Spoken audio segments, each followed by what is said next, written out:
She just wanna go back to the future, so I brought that girl a DeLorean. 21 minutes until I gotta go, so I told that girl I'm gonna slaughter it.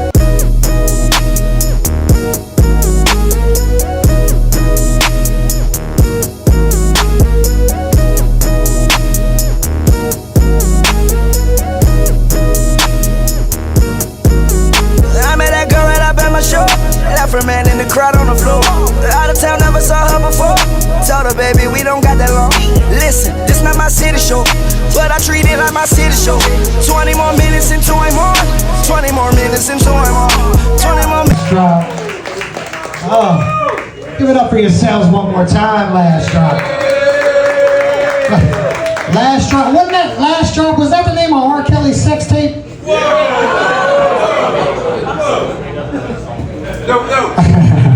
All right, are you ready to give it up for a local comedian? This guy has a crazy Instagram following, which my old ass knows nothing about whatsoever.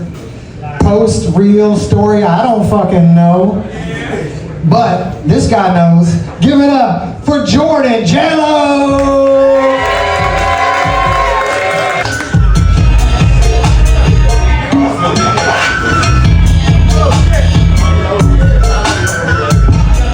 How we doing tonight, guys? How we doing? Yes, sir! Oh, God. Man, I'm so fucking excited. I've been waiting for this day all day. You guys got my tail wagging and shit like I'm a dog. Yeah, I'm fucking happy as hell to be up here, man. This is the most people I ever perform in front of.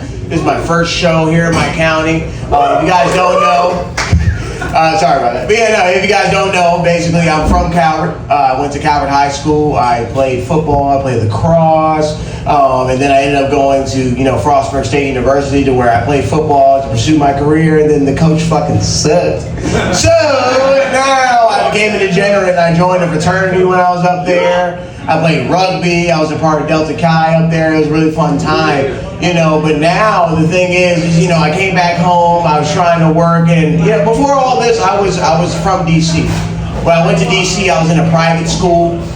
We had uniforms, so the girls had to wear plaid, I guess like kilt skirts or whatever you call it. The girls had to wear button downs and a blazer. I had to wear the same thing, khakis, button down, blazer. My mom came in my room one day like, listen.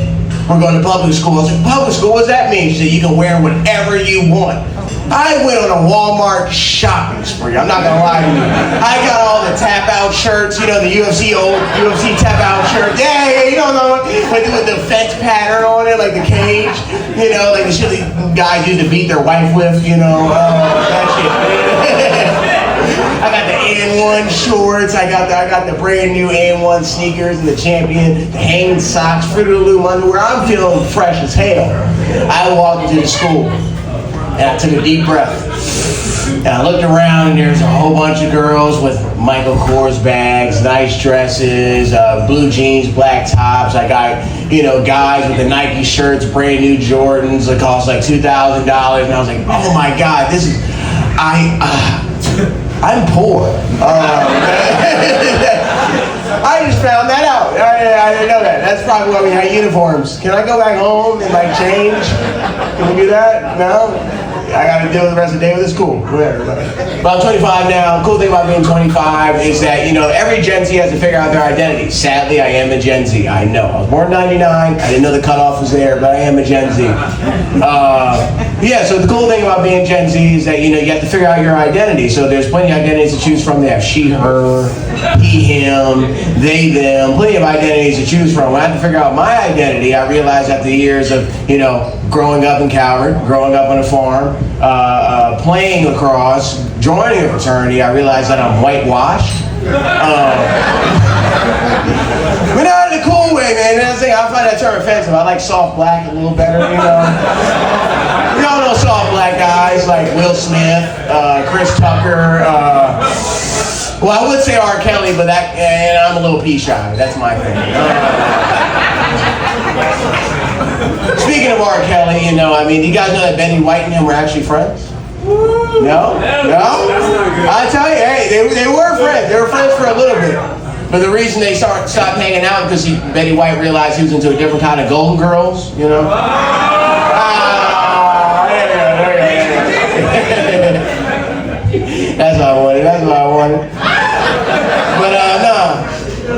R. Kelly's been in the news. I'm not sure if you guys saw P. Diddy was in the news. I'm not sure if you guys saw also, but O.J. Simpson was in the news.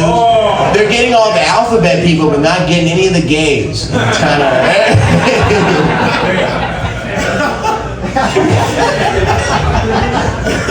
But nah, man, being soft black's been very hard for me. It's been very hard for me because my own people don't accept me, man. They kind of turn their back to me, man. It's kind of crazy.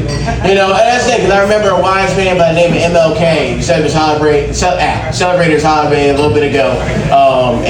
Basically, you know, he said, judge a man not on the color of his skin, but the content of his character. And then black people, you know, my own people, look at me and go, yeah, he don't belong here. He's not one of us, really. Like, you know, I don't know. Like, you know.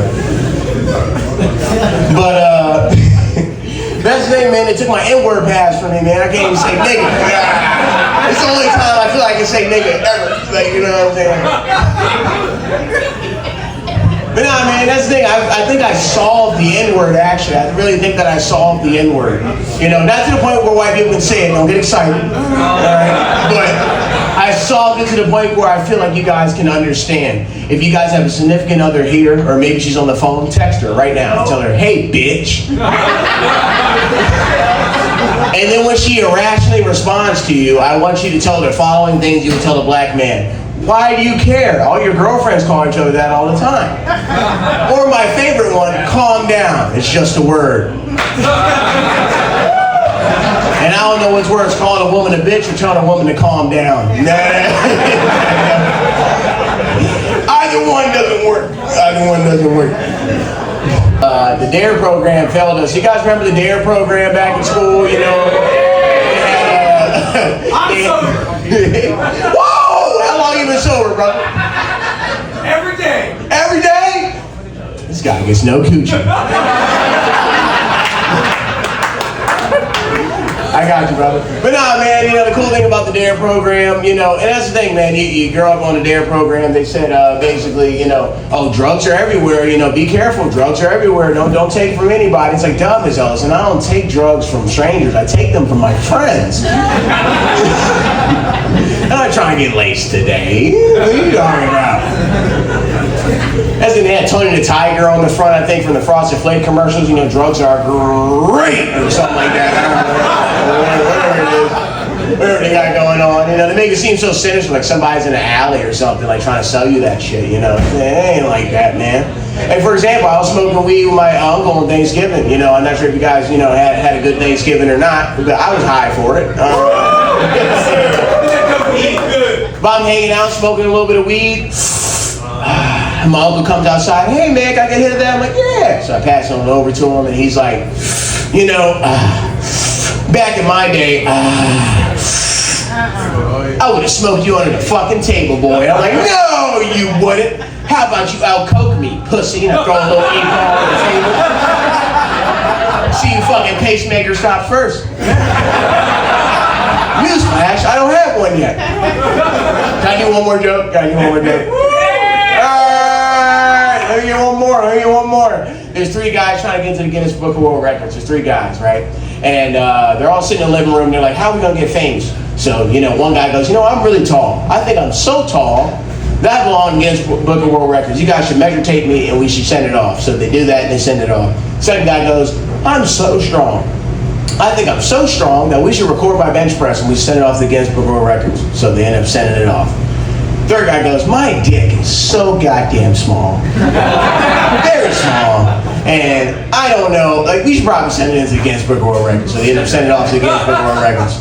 2 weeks later, they get their results in the mail. And the first guy opens his letter. I did it. I'm the tallest man in the world. Second guy goes, I did it. I'm the strongest man in the world. The third guy goes, who the fuck is Jeff Ryan? Give it up for your host, Jeff Ryan. Keep on puffing till I'm damn near paralyzed. You upset for nothing, bitch, I could not care less. I'm driving crazy, cause I damn near failed my test.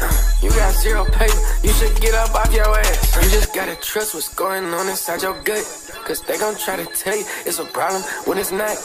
But go ahead and take it if you want it, never stop. So much dirty money, I need Oh, it's holiday season.